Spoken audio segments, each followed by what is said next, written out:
Salut la team, j'espère que vous allez bien. On se retrouve dans cette nouvelle vidéo. C'est direction le rassemblement Super Duke France. Là je viens d'arriver chez mon partenaire Universal Ride à Grenoble. Donc on va aller récupérer le monstre et puis après c'est parti direction le rassemblement. Du coup c'est tout bon, j'ai récupéré le monstre et on va pouvoir y aller direction le rassemblement Super Duke. Elle est là, voilà. Super Duke 2020 V3 en noir et orange, hop, avec pack track, pack tout, enfin voilà, shifter, etc. Le petit silencieux Accra, hop, enfin petit, il est énorme, hein. Elle a quand même une gueule, hein. Et puis j'ai vraiment hâte de l'essayer. Et le petit autocollant qui va bien sur la moto. Allez, c'est parti, direction le rassemblement.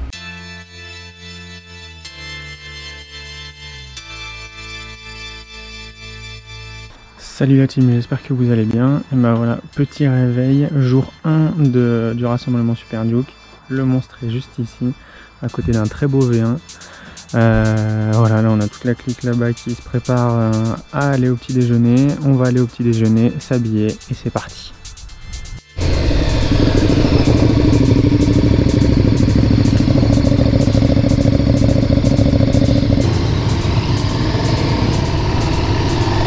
Et voilà, salut la team, c'est parti, rassemblement KTM Super Duke France. Premier jour, la météo est plutôt de notre côté, ils avaient annoncé de la pluie mais là pour le moment c'est seulement couvert. Et puis voilà, là on part, et je vous laisse profiter de tout ça.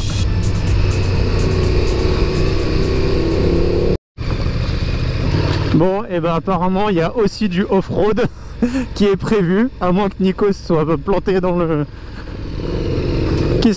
l'itinéraire, mais bon, hein, on va le suivre. C'est lui l'ouvreur, donc bon, hein. Hop, petit arrêt pour mettre les vêtements de pluie, moi je les ai oubliés, et là on repart.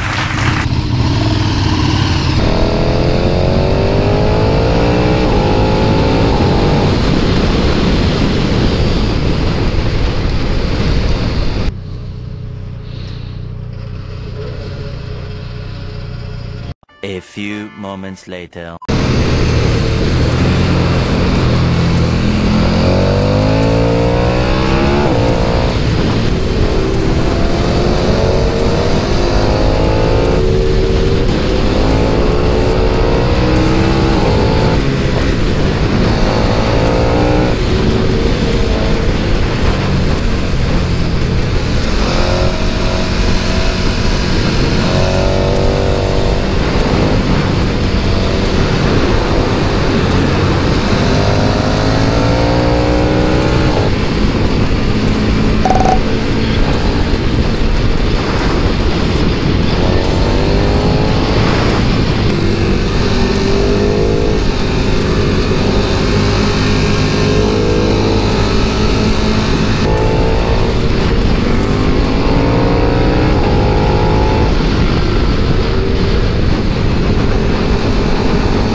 Rassemblement Super Duke jour 2, du coup aujourd'hui au programme, si le temps le permet, on va rouler à peu près 100-150 bornes ce matin. À midi direction KTM Clermont-Ferrand et puis après direction challenge de karting. Donc voilà.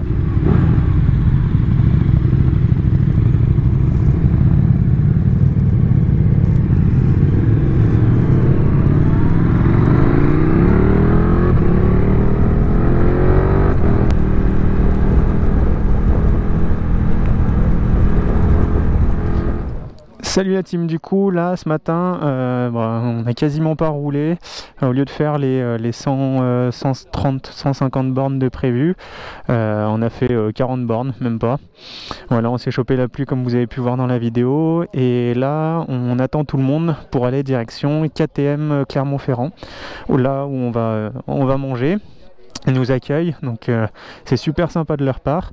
Et voilà, donc on va tous se retrouver là-bas, on va y aller en un seul convoi. Il y a à peu près 70 motos, quelque chose comme ça. Donc voilà, direction KTM Clermont-Ferrand pour le repas de ce midi.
Je tiens déjà énormément à remercier Universal Ride qui m'a mis à disposition la Super Duke. Voilà, n'hésitez pas à aller les voir sur leur compte Insta, ils ont une page Facebook, ils ont un site internet et notamment KTM Online où ils vendent tout ce qui est pièces détachées, etc. D'ailleurs le site a été entièrement refait et il devrait pas tarder à sortir. Du coup, vous dire un peu mon impression, mes impressions de cette moto. Niveau position, comparé à la V1 et à la V2, on n'a strictement rien à voir. Là, on est vraiment sur une position beaucoup plus sportive. On a les pieds beaucoup plus hauts. Les genoux, moi, ils arrivent à peu près par là. Donc, on est vraiment sur une position beaucoup plus... ouais, les pieds bien reculés, les genoux bien montés, bien remontés. Ensuite, on est vachement... sur les poignets, donc on est beaucoup penché sur l'avant, je trouve. Bon, au début c'est un peu particulier, mais au final on s'habitue bien. Le moteur, il est coupleux, il est puissant, il est souple. Non, on est vraiment sur quelque chose de très abouti, on est vraiment sur quelque chose de très très qualitatif. J'ai énormément aimé, donc vous voyez en quatrième à 30 km/h, même à 20 km/h, ça repart très très bien, pas besoin de jouer avec les rapports et tout ça. Bon, après on est quand même sur 1301 cm3 de mémoire, si je me trompe pas, dites-moi en commentaire. Niveau puissance, clairement c'est une arracheuse de bras cette moto, c'est vraiment une arracheuse de bras, très très puissante, ça lève tout seul tout le temps. À partir du moment où tu accélères, ça lève. Donc pour ça c'est de la folie. Donc les freins, on est sur du Brembo Stylema, donc c'est les M50 de mémoire, avec là un beau mètre cylindre. Voilà, non, ça freine très très fort, ça arrête un camion, moi je dirais. Hein. Le frein arrière, ce qu'on peut reprocher sur certaines motos, là il est vraiment utile, il fonctionne bien. Autant il y a certaines motos, on dirait qu'on a strictement rien à l'arrière, là il freine vraiment très très bien. Donc ça c'est vraiment un plus. Ensuite au niveau des suspensions, je l'ai trouvé vachement raide la moto. Apparemment il y a un kit supplémentaire pour la rigidifier encore plus. Là je trouve que c'est quand même pas mal, contrairement à la V1 et la V2. La V1 et la V2 sont plus souples. Là on est vraiment sur quelque chose de beaucoup plus rigide. Train avant précis, non pour le moment clairement, à part la plaque phare niveau design, à part un peu le design, sinon je leur reproche absolument rien à cette moto. Elle est vraiment top, je suis fan. Le compteur,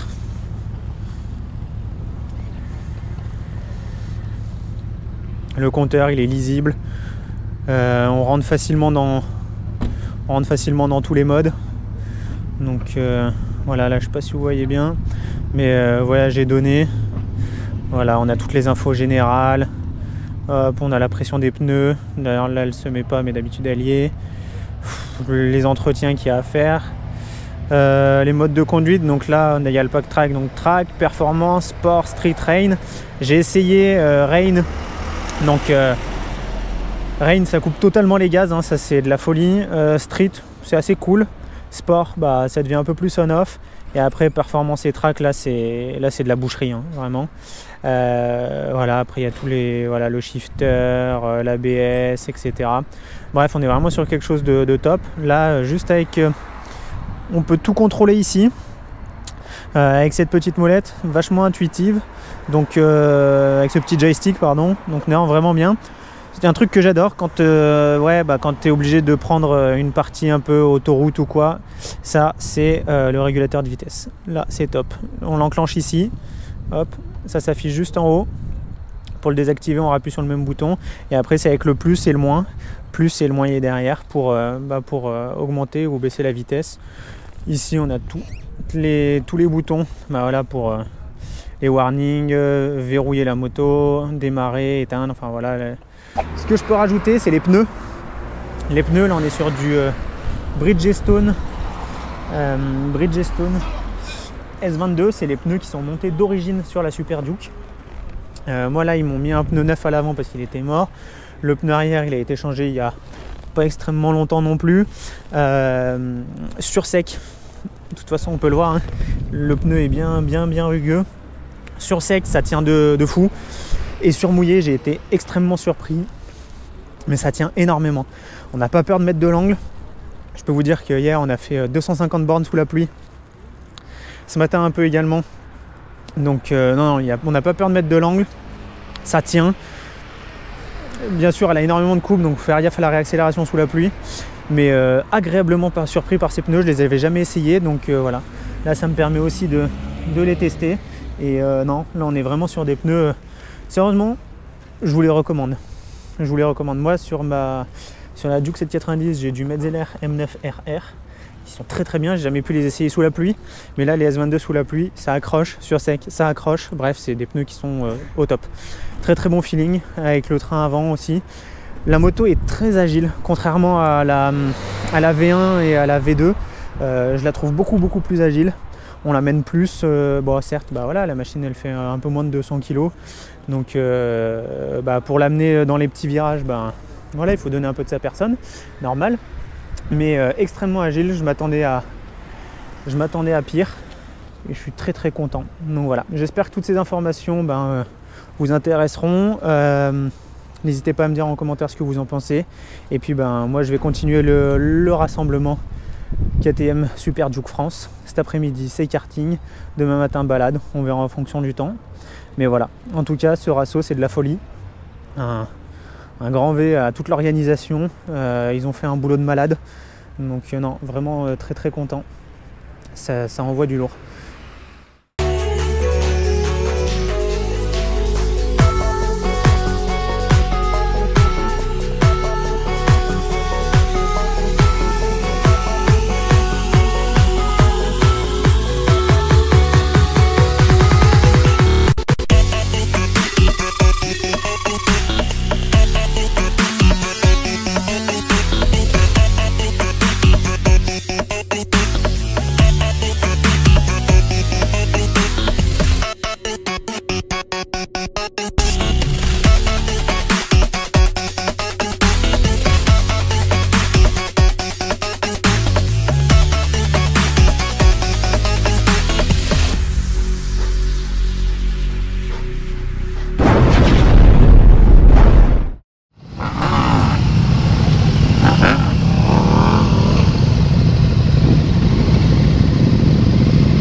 Et voilà, rassemblement 1290 Super Duke 2020, c'est fini. On rentre. Un grand merci pour l'organisation, c'était vraiment top. Malgré les intempéries, de la pluie à gogo, les différents changements de planning, etc. Tout a été nickel, vraiment. Vous avez vraiment grave géré, donc un grand merci à Alexis et sa copine Charlotte. Voilà, c'était vraiment top. Grand merci à vous pour toute l'organisation, c'était parfait. Un immense merci à mon partenaire Universal Ride pour le prêt de la 1290 Super Duke V3 2020. C'est de la pure folie cette moto, je suis fan, vraiment, je suis fan, je l'aime trop. C'était une dinguerie. Donc voilà, maintenant c'est le retour, il faut partir. On espère que en arrivant sur Grenoble il fera meilleur, parce que là c'est un temps de merde. Voilà, sur ce, j'espère que vous avez aimé cette vidéo. Et puis moi je vous dis à bientôt dans une prochaine vidéo. C'était la Biche Motarde, ready to biche.